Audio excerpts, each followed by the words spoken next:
विद्यार्थी मित्रांनो नमस्कार. HSC वोकेशनल म्हणजे उच्च माध्यमिक व्यवसाय अभ्यासक्रमाच्या इयत्ता 12च्या पेपर पहिला ऑटोमोटिव्ह व्हेकल टेक्नॉलॉजी या विषयाच्या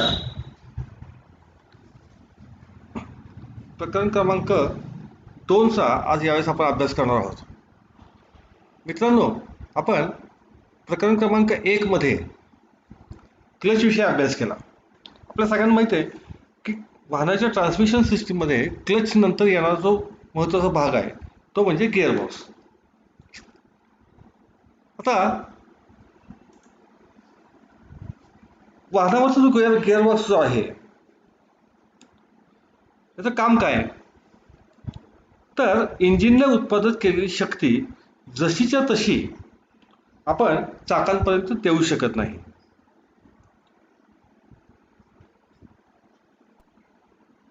तर या मिळणाऱ्या शक्तीमध्ये कमी अधिक फेरबदल करून आपल्याला त्या ठिकाणी वाहन चालवावं लागतं. यामध्ये सगळ्यात महत्त्वाचा भाग काय, तर ज्या वेळेला वाहन स्थिर स्थितीमधून आपण गतिमान करत असतो त्यावेळेला जडत्वाच्या शक्तीमुळे इंजिनची जी शक्ती असते ती वाहनाला पुढे नेण्यासाठी असमर्थ ठरते. अशा वेळेला वाहनाच्या इंजिनच्या गतीमध्ये कोणतेही बदल न करता शक्ती म्हणजे टॉर्क वाढवणं किंवा कमी करणं हे आपण गिअरबॉक्सद्वारे शक्य करू शकतो. आता या प्रकरणामध्ये आपण पहिला जो भाग जो बघणार आहे त्याला आपण म्हणतो वाहनावर गिअरबॉक्स देण्याचे उद्देश. आता वाहनावर गिअरबॉक्स का द्यायचा, तर मगाशी आपण बघितलं की वाहनाचे इंजिन हे ठराविक शक्ती निर्माण करते, परंतु वाहनाला स्थिर स्थितीमधून गतिमान करण्यासाठी ज्यादा टॉर्कची म्हणजे ज्यादा शक्तीची आवश्यकता असते. ही शक्ती निर्माण करण्याचं काम हा गिअरबॉक्स करतो. दुसरा उद्देश काय, तर जास्त टॉर्क कमी स्पीड किंवा कमी टॉर्क जास्त स्पीड हे कॉम्बिनेशन मिळवण्यासाठी आपल्याला गिअरबॉक्सची मदत करावी गरज लागते. कारण ज्यावेळेस आपण रस्त्यावर गाडी चालवत असतो ज्यावेळेस आपण चढावर जात असतो त्यावेळेला आपल्याला गतीची आवश्यकता नसते, त्यावेळेस आपल्याला शक्तीची आवश्यकता असते. तर अशा वेळेला कमी गती आणि जास्त टॉर्क असं कॉम्बिनेशन आपल्याला मिळावं लागतं. ज्यावेळेस सपाट रस्त्याला आपण जात असतो त्यावेळेला आपल्याला टॉर्कची आवश्यकता नसते तर गतीची आवश्यकता असते. त्यावेळेला गिअरबॉक्समधील कमी टॉर्क आणि जास्त गती असं गिअर सिलेक्शन करून आपण वाहनाला चांगली गती देऊ शकतो. आता गिअरबॉक्सचा तिसरा उपयोग काय आहे, तर इंजिनची फिरण्याची दिशा न बदलता गाडी मागे घेण्यासाठी गिअरबॉक्सची मदत होते. म्हणजे आपण ज्यावेळेस रिव्हर्स गिअर टाकतो त्यावेळेला इंजिनची फिरण्याची दिशा बदलत नाही, तर त्या ठिकाणी इंजिनची फिरण्याची दिशा कायम ठेवून सुद्धा आपल्याला गाडी मागच्या दिशेने घेता येतं. हे या ठिकाणी गिअरबॉक्सचं काम आहे. चौथं काम काय, तर रस्त्यावरील विविध अडथळे पार करणे. ज्यावेळेस वाहन रस्त्यावर जात असतं त्यावेळेला रस्त्यावरची चढ उतार, हवेचा विरोध, त्यानंतर काही वेळेला रस्ता खराब असतो त्यावेळेस रस्ता आणखीन गाडीची चाकं यांच्यामध्ये होणारं जे घर्षण आहे या घर्षणामुळे गाडीला वेग घेणं किंवा गाडीला पुढे जाणं त्याकडनं अवघड ठरत असतं. अशा वेळेला सगळे अडथळे पार करून पुढे जाण्यासाठी आपल्याला गिअरबॉक्सची आवश्यकता असते. पुढचा जो मुद्दा म्हणजे विरुद्ध दिशेने इंजिन चालू करण्यासाठी. बऱ्याच वेळेला आपण बघतो गाडीची बॅटरी तर बंद पडली असेल किंवा बॅटरी तर त्या ठिकाणी खराब झाली असेल तर अशा वेळेला इंजिन चालू होत नाही. तर आपण बघतो की बऱ्याच वेळेला लोक रस्त्याला गाडीला धक्का देत असतात. आता धक्का देत असतात त्यावेळेस काय होतं, गाडीची चाकं फिरतात, चाकांकडनं ही गती उलट्या दिशेने गिअर मार्फत त्या ठिकाणी इंजिनला दिली जाते आणि त्या ठिकाणी इंजिनला चालू केलं जातं. या कामासाठी सुद्धा त्या ठिकाणी आपल्याला गिअरबॉक्स हा उपयोगी ठरू शकतो. त्यानंतर त्याची पुढचा जो उपयोग आहे गिअरबॉक्सचा तो म्हणजे इंजिन चालू असताना गाडी न्यूट्रल स्थितीत जागेवर उभी करण्यासाठी. बऱ्याच वेळेला आपल्याला सिग्नलसाठी किंवा रस्त्यामध्ये कोण मित्र भेटला तर अशा कारणासाठी आपल्याला गाडी ही थांबवावी लागते. तर अशा वेळेला इंजिन चालू ठेवून गाडी जर न्यूट्रल गिअरमध्ये आपण जर ठेवली तर इंजिनची गती ही चाकांना दिली जात नाही. तर अशा प्रकारे आपण गिअरबॉक्स आपल्याला वाहनावर उपयोग होत असतो. आता याचा पुढचा जो भाग आपण जो बघणार आहे तो म्हणजे रस्त्यावर वाहनाच्या गतीला होणारा विरोध. ज्यावेळेस आपलं वाहन रस्त्यावरून जात असतं त्यावेळेला त्या वाहनाला कोणकोणत्या गोष्टींचा विरोध होतो हे आपण या ठिकाणी आपण पहिल्यांदा बघणार आहोत. म्हणजे पहिला जो भाग आहे तो वाऱ्यामुळे किंवा हवेमुळे होणारा विरोध. ज्या वेळेला तुमची गाडी रस्त्यावर जात असते त्याच आकृतीमध्ये आपण बघतो की गाडीचा स्पीड ज्यावेळेस कमी असतो त्यावेळेला या ठिकाणी वाहन या वाऱ्याचा होणारा विरोध जो असतो हा कमी आहे. परंतु त्याच्या गाडीचा स्पीड ज्यावेळेस वाढवता त्यावेळेला या ठिकाणी वाऱ्याचा होणारा विरोध हा वाढत जातो. आपण रस्त्यानं बऱ्याच वेळा या गोष्टीचा आपण अनुभव घेतो की साधी सायकलवरून आपण चालवत असो आणि एखाद्या वाऱ्याच्या उलट्या दिशेने आपण जर सायकल चालवत असो तर आपल्याला जाणवतं की आपल्याला सायकल चालवण्यासाठी जादा ताकदीचा वापर करावा लागतो. तर या ठिकाणचं काय होतं की तुमच्या गाडीचा वेग हा जेवढा असेल तर त्याला होणारा हवेचा विरोध जो आहे हा त्या दुप्पट आहे. म्हणजे उदाहरणार्थ तुमची गाडी ही 40 km/h या वेगाने जर जात असेल तर त्यावेळेला होणारा हवेचा विरोध हा 80 km/h एवढा प्रचंड वेगानं त्या ठिकाणी तो होणारा विरोध होत असतो. तर हा विरोध कमी करण्यासाठी वाहनाचा आकार जो आहे हा थोडासा स्ट्रीमलाईन ठेवावा लागतो की जेणेकरून त्या ठिकाणी हवेचा विरोध हा कमी होईल. आकृतीमध्ये तुम्हाला गाडीचा जो शेप आहे या ठिकाणी बरेचसे कॉर्नर्स या ठिकाणी टाळलेले आहेत. ह्या तिरकस आकार या बॉडीला दिलेला आहे. त्याच्यामुळे काय होतं की हा विरोध हा बऱ्यापैकी कमी केला होतो. आता ह्याच्यानंतर होणारा जो विरोध आहे तो म्हणजे चढावर होणारा विरोध. आपल्याला माहिती आहे की आपण सायकल जरी चालवत असतो तर चढाच्या सुरुवातीला आपला वेग हा बऱ्यापैकी चांगला असतो. पण जसं तुम्ही चढावर पुढे सरकत जातो तो तुमचा वेग जो आहे ऑटोमॅटिकली कमी होत असतो. हेच आपल्या वाहनामध्ये सुद्धा होत असतं. या एका ठराविक गिअरमध्ये ज्या वेळेला तुम्ही एखादा चढत असता तर पुढे जाता काय होतं की हळूहळू त्या ठिकाणी तुमच्या वाहनाचा वेग हा कमी होतो. आता वेग हा कमी का होतो तर ज्यावेळेस वाहन हे रस्त्यावर हळूहळू ज्यावेळेस पुढे सरकत असतं त्यावेळेला ते गुरुत्वाकर्षण शक्तीच्या विरुद्ध दिशेने पुढे सरकत असल्या कारणानं त्या ठिकाणी हे गुरुत्वाकर्षण शक्ती आणि गाडीचं वजन हे गाडीला मागच्या दिशेला खेचत असतं. याला आपण म्हणतो ग्रॅडियंट रेझिस्टन्स. आता हा ग्रॅडियंट रेझिस्टन्स जसं तुमची गाडी चढावर पुढे सरकेल तसा वाढत जातो आणि तो जसा वाढत जाईल तसं त्या ठिकाणी इंजिनवर येणारा ताण हा वाढत जातो आणि इंजिनची शक्ती ही कमी होत जाते. तर अशा वेळेला आपण गिअर सिलेक्शन करून म्हणजे समजा आपण चढायच्या सुरुवातीला ज्यावेळेस जात असतो त्यावेळेला तुमची गाडी तिसऱ्या किंवा चौथ्या गिअरमध्ये असेल तर हळू जसं तुमच्या लक्षात येईल की आपली गाडी आता पुढे सरकू शकणार नाही तसं आपण गिअर सिलेक्शन हे बदलत जातो. चौथ्यानंतर तिसऱ्यानंतर दुसऱ्या अगदी आवश्यकता असेल तर पहिल्या गिअरपर्यंत येऊन त्या ठिकाणी आपण काय करतो तर गाडीची वेग कमी करून त्या ठिकाणी टॉर्क हा वाढवतो आणि हा रस्ता आपण सहजपणे त्या ठिकाणी पार करू शकतो. आता यानंतर तिसरा होणारा जो विरोध आहे त्याला आपण घर्षणामुळे होणारा विरोध असं म्हणतो. आता घर्षणामुळे होणारा जो विरोध आहे हा विरोध कसा आहे तर ज्यावेळेस तुमची गाडी रस्त्यावरून जात असते त्यावेळेला रस्ता आणि गाडीचे टायर यांच्यामध्ये घर्षण होत असतं आणि या घर्षणामुळं गाडीच्या वेगाला त्या ठिकाणी अडथळा निर्माण होतो. आता आपल्याला साधी गोष्ट माहिती की आपल्याला जर रस्ता खूप चांगला असेल म्हणजे हायवे सारखे जर रस्ते असतील तर त्यावेळेला तुमची गाडी सहजपणे रस्त्यावरनं पुढे जात असते. पण तो हाच रस्ता जर खडबडीत असेल रस्त्यात खड्डे जास्त असतील तर अशा वेळेला अगदी ऑटोमॅटिकली तुमच्या गाडीचा वेग हा कमी होत जातो. आता घर्षणामुळे होणारा जो विरोध आहे याच्यामध्ये होतं काय तर रस्त्याची स्थिती म्हणजे रस्त्यामध्ये किती खड्डे आहेत किंवा रस्ता किती सपाट आहे किंवा तुमच्या टायरची स्थिती गाडीचं वजन गाडीमध्ये तुमच्या जर जास्त माणसं बसली असतील तर गाडीचं वजन सुद्धा त्या ठिकाणी वाढतं आणि याच्यामुळं हा विरोध हा वाढत जातो. गाडीचं वजन, रस्त्याची स्थिती आणि टायरची स्थिती या तिन्ही गोष्टींवर हा होणारा विरोध जो असतो हा अवलंबून असतो. असे 3 प्रकारचे विरोध या ठिकाणी आपल्याला कायम जाणवत असतात आणि ह्या तिन्ही विरोधांवर मात करून जर पुढे यायचं असेल तर आपल्याला वाहनावर त्या ठिकाणी गिअरबॉक्सची आवश्यकता असते.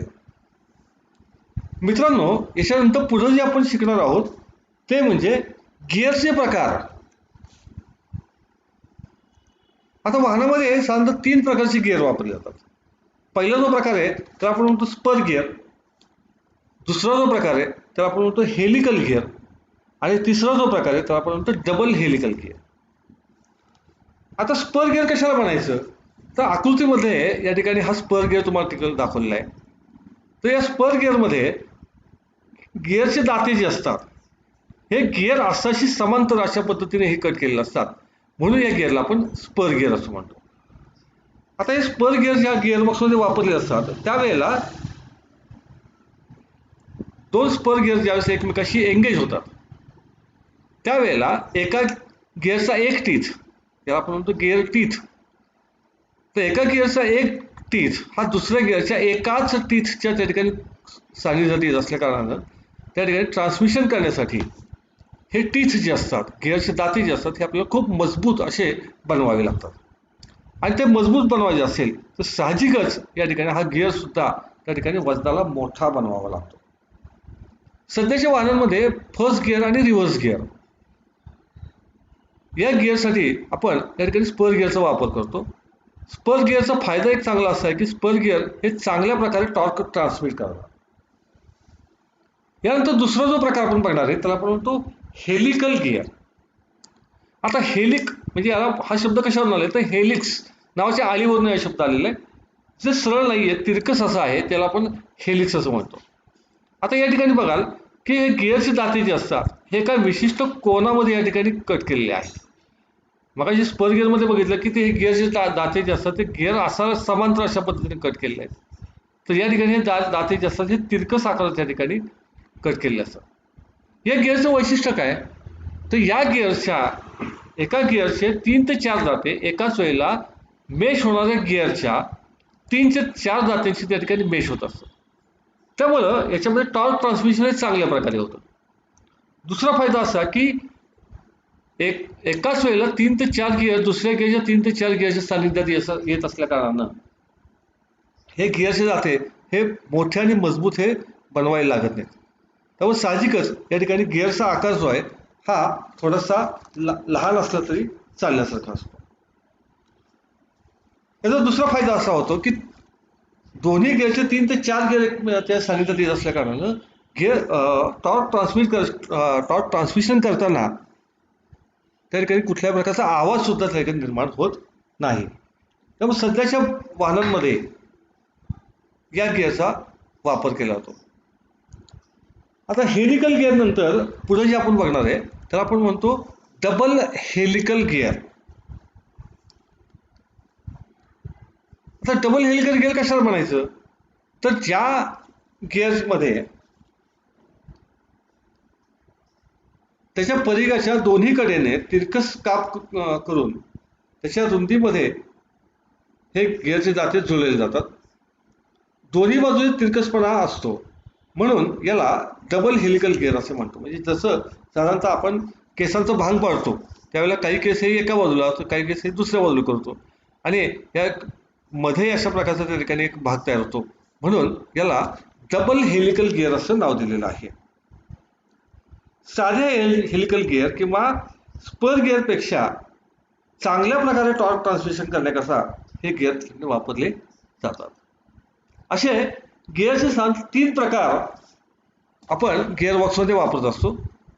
आता ह्याच्यानंतर जो भाग येणार आहे त्या भागाला आपण म्हणतो गिअरबॉक्सचे तत्व किंवा याला दुसरं जे नाव आहे ते म्हणजे गिअरचे नियम.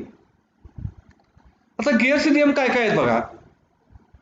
तर या ठिकाणी तुम्हाला 2 गिअर दाखवलेत. यामध्ये एक गिअर जो आहे हा आकारानं मोठा आहे तर दुसरा गिअर जो आहे हा आकारानं कमी आहे. तर आपल्या गाडीच्या गिअरबॉक्समध्ये अशा वेगवेगळ्या गिअरची एक गिअर ट्रेन त्या ठिकाणी तयार केलेली असते. आणि हे गिअर ट्रेन जे असते हे आपण त्या ठिकाणी पाहिजे ते गिअर त्या ठिकाणी आपण सिलेक्ट करून आपल्याला जर टॉर्क पाहिजे असेल तर त्या ठिकाणी तशा पद्धतीचे गिअर त्या ठिकाणी आपण सिलेक्ट करतो. जर आपल्याला स्पीड पाहिजे असेल तर तशा पद्धतीचे गिअर सिलेक्शन करून आपण गाडीचा वेग हा वाढवत असतो. आता याच्यामध्ये बघा, पहिलं तत्व काय आहे तर मोठ्या गिअरकडून गती घेत असल्यामुळे त्या ठिकाणी गती वाढते व टॉर्क कमी होतो. आता या ठिकाणी तुम्हाला हा मोठा गिअर दाखवला, हा छोटा गिअर दाखवला. आता मोठ्या गिअरचा व्यास जो आहे या लहान गिअरच्या व्यासाच्या साधारणतः आपण दुप्पट आहे असं मानूया. तर ज्या वेळेला या मोठ्या गिअरचा स्वतःभोवती एक फेरं पूर्ण होईल त्यावेळेला या लहान गिअरचे स्वतःभोवती 2 फेरे या ठिकाणी पूर्ण होतात. म्हणजे साहजिकच ह्या गिअरपेक्षा ह्या गिअरमध्ये त्या ठिकाणी वेग हा वाढतो. तर आपल्या गिअरबॉक्समध्ये असंच त्या ठिकाणी गिअरचं सिलेक्शन केलेलं असतं ज्यावेळेस आपल्याला जास्त गती पाहिजे असते. आता या उलट समजा लहान गिअरकडून गती घेतल्यास गती कमी होते आणि टॉर्क वाढतो. म्हणजे आपण आता या ठिकाणी असं म्हणूया की हा ड्रायव्हिंग गिअर आहे आणि हा ड्रिव्हन गिअर आहे असं आपण म्हणूया. आता ह्या ड्रायव्हिंग गिअर जो आहे या ड्रायव्हिंग गिअरचे स्वतःभोवती ज्यावेळेस 2 फेरे पूर्ण होतील त्यावेळेला या ठिकाणी या गिअरचा स्वतःभोवती हा एकच फेरा पूर्ण होणार आहे. आणि हा मोठा गिअर जो असतो हा एक मोठ्या डायमीटर मधून किंवा मोठ्या परिघामधून हा ज्यावेळेस तो फिरत असतो त्यावेळेला त्या ठिकाणी जे तो जास्त ताकद निर्माण करण्याचं काम असतो. हे आपल्या गिअर बॉक्समध्ये साधारण फर्स्ट गिअर किंवा सेकंड गिअर जे असतात या गिअरमध्ये आपल्याला गती कमी लागते आणि टॉर्क म्हणजे शक्ती जास्त लागते. तर अशा ठिकाणी आपण अशा प्रकारचे गिअरचं सिलेक्शन आपण करू शकतो. तिसरा नियम काय आहे तर गती देणारा गिअर त्याला आपण ड्रायव्हर गिअर असं म्हणतो किंवा जर ड्रायव्हिंग गिअर म्हणतो. आणि जो गती घेत असतो किंवा ज्या गिअरला गती ही दिली जात असते त्याला आपण ड्रिव्हन गिअर असं म्हणतो. म्हणजे या ठिकाणी आपण असं म्हणूया हा ड्रायव्हिंग गिअर आहे आणि हा ड्रिव्हन गिअर आहे. आता चौथा नियम बघा, ड्रायव्हिंग गिअर व ड्रिव्हन गिअर यांच्या फिरण्याची दिशा या विरुद्ध असतात. आपल्या आकृतीमध्ये या ठिकाणी दिसेल की समजा हा मोठा गिअर जर आपण ड्रायव्हिंग गिअर जर म्हणलं तर ड्रायव्हिंग गिअरमध्ये या ठिकाणी हा गिअर हा क्लॉकवाईज डायरेक्शन फिरतो. क्लॉकवाईज डायरेक्शन म्हणजे काय तर घड्याळाचे काटे ज्या दिशेने फिरतात त्याला आपण क्लॉकवाईज डायरेक्शन असं म्हणतो. आणि त्याच्या उलट आता या ठिकाणी हा जो छोटा गिअर जो आहे हा उलट्या दिशेने फिरतो त्याला आपण अँटी क्लॉकवाईज डायरेक्शन असं म्हणतो, घड्याळाच्या काट्याच्या विरुद्ध दिशेने. त्यामुळे दोन्ही गिअर ज्या फिरत असतात त्यावेळेला ते नेहमी एकमेकाच्या विरुद्ध दिशेने ते फिरत असतात. तर अशा प्रकारचे गिअरबॉक्सचे किंवा गिअरचे तत्व असतात. मित्रांनो ह्याच्यानंतर आपण जे बघणार आहे ते म्हणजे गिअरबॉक्सची रचना. आता आपल्या गाडीमध्ये गिअरबॉक्स जो दिलेला आहे या गिअरबॉक्समध्ये एक लोखंडी पेटी असते, एक पोलादापासून बनवलेली एक लोखंडी पेटी असते. या पेटीमध्ये त्या ठिकाणी हे गिअर जे असतात हे बसवलेले असतात. या लोखंडी पेटीला आपण गिअरबॉक्स असं म्हणतो. हा गिअरबॉक्स असतो हा इंजिन क्लच या ठिकाणी तुम्हाला का इंजिनचं फ्लायव्हील दिसेल, दात दिसत का, या आपण इंजिनचं फ्लायव्हील असं म्हणतो. त्याच्यानंतर जो पुढे जोडलेला जो भाग आहे त्याला आपण क्लच असं म्हणतो. त्या ठिकाणी तुम्हाला या क्लचमध्ये ही पिवळ्या रंगाची जी आहे ही क्लच प्लेट तुम्हाला दिसेल. क्लच प्लेटच्या त्या ठिकाणी काळ्या रंगाच्या ठिकाणी 2 हे दिसतात ते फ्रिक्शन मटेरियल आहे. आणि त्याच्यानंतरचा जो भाग आहे त्याला आपण म्हणतो प्रेशर प्लेट. लाल रंगाचा जो भाग जो आहे त्याला आपण काय म्हणतो प्रेशर प्लेट असं म्हणतो. आणि त्याच्यावर या ठिकाणी या क्लच फिंगर्स या तुम्हाला त्या ठिकाणी दिसत असेल. या ठिकाणी हे क्लच थ्रस्ट बेरिंग या ठिकाणी दिले आणि पुढे ही दिसते क्लच लिव्हर दिलेली आहे. आता या क्लच शाफ्ट जो आहे ह्या इंजिनचा फ्लायव्हील आहे, याच्या पुढच्या बाजूला असतो तो क्रँकशाफ्ट असतो. हा क्लच शाफ्ट जो असतो, या क्लच शाफ्ट या ठिकाणी या गिअर बॉक्स याला आपण इनपुट शाफ्ट असं म्हणतो. क्लच शाफ्टला आपण काय म्हणतो, इनपुट शाफ्ट असं म्हणतो. आणि त्याच्यानंतर या गिअर बॉक्सच्या आतमध्ये या ठिकाणी बाकीच्या गिअरची ही रचना केलेली असते. आता सर्वसाधारण सगळ्या गिअर बॉक्सची रचना ही सारखीच असते, फक्त त्या ठिकाणी गिअर बदलण्याची ती जी पद्धत असते त्याच्यावरून ते गिअर बॉक्सचे वेगवेगळे प्रकार पडतात. ते प्रकार आपण पुढे बघणार आहोत. तर कुठलाही जर गिअर बॉक्स जर घेतला तर गिअर बॉक्समध्ये सर्वसाधारण खाली दिलेले भाग जे आहेत हे सगळ्या गिअर बॉक्समध्ये तुम्हाला हेच भाग बघायला मिळतील. आता याच्यामध्ये मगाशी आपण म्हणलं गिअर बॉक्स किंवा तर गिअर बॉक्स बॉडी असं म्हणूया. या ठिकाणी डॉटेड लाईन जी दिसते आहे याला आपण गिअर बॉक्सची बॉडी असं म्हणतो. त्यानंतर हा क्लच शाफ्ट जो आहे, या क्लच शाफ्टलाच आपण या गिअर बॉक्सचा इनपुट शाफ्ट असं म्हणतो. म्हणजे इंजिनची जी गती आहे ही क्लच मार्फत या शाफ्ट मार्फत या इनपुट शाफ्ट मार्फत या गिअरला दिली जाते. यालाच इनपुट गिअर किंवा क्लच गिअर असं म्हणतात. आता याच्यानंतर पुढचा जो येणारा भाग आहे हा पिवळसर रंगाचा जो शाफ्ट जो तुम्हाला दिसतोय, या पिवळसर रंगाच्या शाफ्टला मेन शाफ्ट असं म्हणतात किंवा याला आपण आउटपुट शाफ्ट असं म्हणतो. आउटपुट शाफ्ट म्हणजे की या शाफ्ट मार्फत ही गती जी असते मागच्या चाकांपर्यंत त्याला दिली असते, म्हणून याला आपण आउटपुट शाफ्ट असं म्हणलंय. आता ह्याच्यावर जे गिअर असतात, या मेन शाफ्ट असणारे जे गिअर आहेत त्यांना आपण मेन शाफ्ट गिअर्स असं म्हणतो. त्यानंतर जे येणारा भाग आहे तो एंगेजिंग डॉग. इथं तुम्हाला नारिंगी रंगाचे जे भाग दिसतोय त्याला आपण एंगेजिंग डॉग असं म्हणतो. तर हे डॉग जे असतात हे या ठिकाणी पुढं मागं सरकून त्या ठिकाणी गिअरशी एंगेज होतात आणि आपण त्या ठिकाणी गिअर सिलेक्शन करतो. त्यानंतर येणारा जो भाग आहे तो म्हणजे काउंटर शाफ्ट किंवा ले शाफ्ट. या मेन शाफ्टच्या खालच्या बाजूला हा काउंटर शाफ्ट बसवलेला आहे. या काउंटर शाफ्टवर सुद्धा या गिअरची रचना केलेली असते.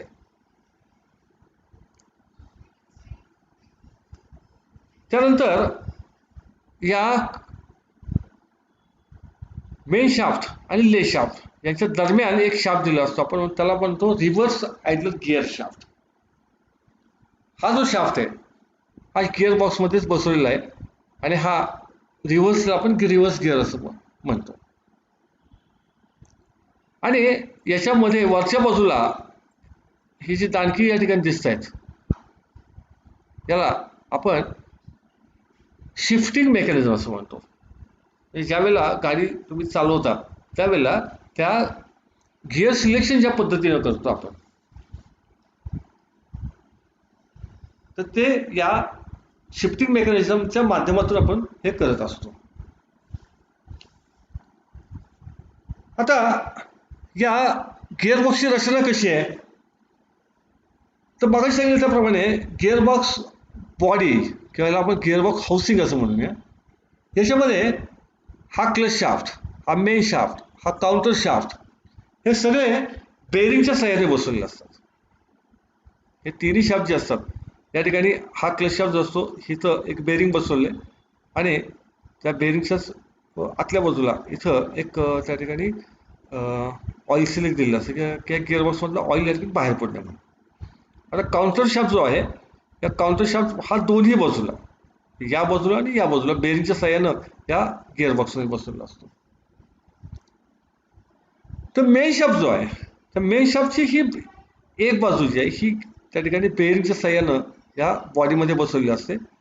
तर मेन शाफ्टचा पुढला भाग जो असतो हा त्या ठिकाणी बेरिंगच्या सहाय्याने क्लच शाफ्टच्या आतल्या बाजूला या ठिकाणी बसवलेला असतो. या मेन शाफ्टचा जो भाग आहे हा पुढं या ठिकाणी क्लच शाफ्टच्या आतल्या बाजूला या ठिकाणी बसवलेला असतो. आता हा जो काउंटर शाफ्ट जो दिलेला मगाशी आपण बघितला, या काउंटर शाफ्ट वर असणारे गिअर जे असतात हे सगळे गिअर हे फिक्स बसवलेले आहेत. यातला कुठलाही गिअर हा मुव्हेबल नाही. हे सगळे गिअर कसे असतात फिक्स असतात.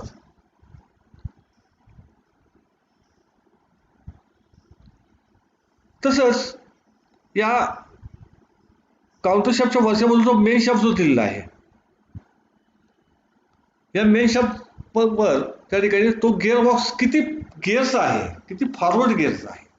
फॉरवर्ड गिअर म्हणजे काय, तर आपण आजकालचे गिअर बॉक्स बघतो त्याच्यामध्ये 1 2 3 4 किंवा 5 फॉरवर्ड आणि 1 रिव्हर्स अशा प्रकारची त्या ठिकाणी गिअरची रचना केली असते. तर आपण जे आता या ठिकाणी तुम्हाला आकृतीमध्ये 1 2 3 4 5 आणि 6 गिअर या ठिकाणी दिसतात, म्हणजे 6 फॉरवर्ड आणि 1 रिव्हर्स अशा प्रकारची त्या ठिकाणची गिअरची रचना या ठिकाणी केलेली असते.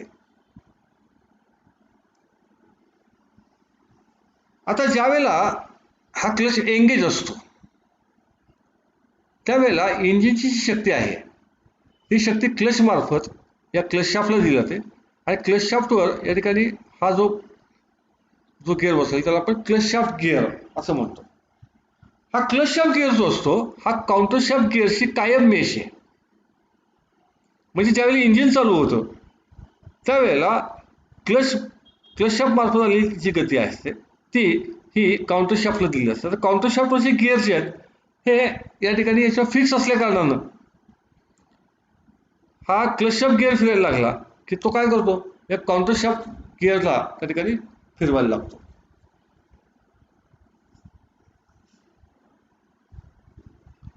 आता हा जो गिअर बॉक्स जो आहे या गिअर बॉक्सच्या टॉप कव्हरमध्ये वरच्या बाजूला या ठिकाणी हा शिफ्टिंग मेकॅनिझम त्या ठिकाणी बसलेला असतो. तर आपण काय म्हणतोय, शिफ्टिंग मेकॅनिझम असं म्हणूया. आता हा जो शिफ्टिंग मेकॅनिझम जो आहे या शिफ्टिंग मेकॅनिझममध्ये गिअर बदलण्यासाठी शिफ्टिंग लिव्हर व सिलेक्टर फोर्क यांचा उपयोग केलेला असतो. इथं या ठिकाणी शिफ्टिंग लिव्हर या ठिकाणी तुम्हाला दिसेल आणि या खालच्या बाजूला या ठिकाणी हे जे दिले त्याला आपण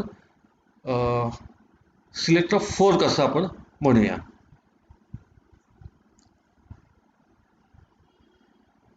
आता ह्या गिअरबॉक्स टॉप कव्हरमध्ये सिलेक्टर किंवा शिफ्टिंग रॉड हा गिअर सिलेक्टर अथवा शिफ्टिंग फोर्क यांच्या साह्याने बसवलेले असतात. गिअर शिफ्टिंग फोर्कच्या वरील बाजूस असणाऱ्या गाळ्यात गिअर शिफ्टिंग लिव्हर बसवलेले असते. म्हणजे ही जास्त हे गिअर शिफ्टिंग लिव्हर आहे. एकदा गिअर टाकल्यानंतर स्प्रिंग आणि बॉल यांच्या यंत्रणेमुळे ती एकाच ठिकाणी थांबते. म्हणजे या ठिकाणी गिअर शिफ्टिंग मेकॅनिझममध्ये हा जो गिअर शिफ्टर जो असतो ते एक बॉल आणि स्प्रिंग, ज्यावेळेस तुम्ही एक फर्स्ट गिअरमध्ये गाडी टाकाल त्यावेळेला तो फर्स्ट गिअर या ठिकाणी लॉक व्हायला पाहिजे. गाडी हादऱ्यामुळे ती पुन्हा लिव्हर ही न्यूट्रल किंवा सेकंड गिअर जाता कामा नये यासाठी ती लॉकिंगसाठी इथं स्प्रिंग आणि बॉल मेकॅनिझम या ठिकाणी दिलेला असतो. या यंत्रणेमुळे आपण जो गिअर टाकू त्यामध्येच तो गिअर हा राहत असतो.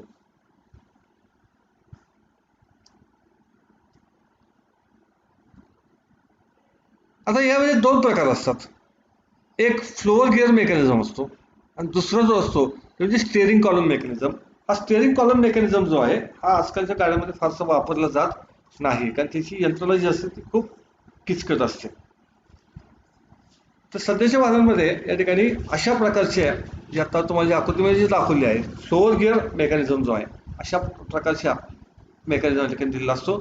आता याच्यामध्ये फर्स्ट आणि सेकंड गिअरमध्ये इथं एक डॉकलेस युनिट दिलेलं आहे. सेकंड आणि थर्ड गिअरमध्ये त्याकडे एक डॉकलेस युनिट दिलेलं आहे आणि पुढचा लास्ट गिअर आणि रिव्हर्स गिअर यांच्यामध्ये त्या ठिकाणी हे डॉकलेस युनिट दिलेलं आहे. आणि त्या डॉकलेस युनिट असतात हे या ठिकाणी सिलेक्टर फोर्कला ठिकाणी जोडलेले असतात. ज्यावेळेला तुम्ही गिअर बदलता त्यावेळेला हा ज्यावेळेस फोर्क पुढं सरकेल त्यावेळेला फर्स्ट गिअर एंगेज होईल. त्यावेळेला त्यावेळेस तो हा मागं सरकाल त्यावेळेला काय होईल, हा सेकंड गिअरच्या ठिकाणी मेश होईल. तर अशा पद्धतीनं त्या ठिकाणी हा मेकॅनिझम हा काम करत असतो. तर विद्यार्थी मित्रांनो, आजच्या या पहिल्या व्हिडिओमध्ये आपण प्रकरण क्रमांक 2च्या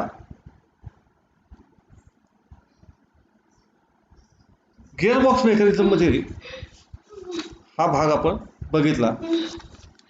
आता यामध्ये आपण काय काय बघितलं? गिअरबॉक्सचा उद्देश बघितला, त्यानंतर वाहनाच्या गतीला होणारे विरोध बघितले, त्यानंतर गिअरचे प्रकार बघितले, गिअरचे नियम बघितले, त्यानंतर गिअरबॉक्सची रचना ही आता आपण या ठिकाणी बघितली. यात सगळे आपल्याला समजले असेल असं या ठिकाणी समजतो आणि थांबतो. धन्यवाद.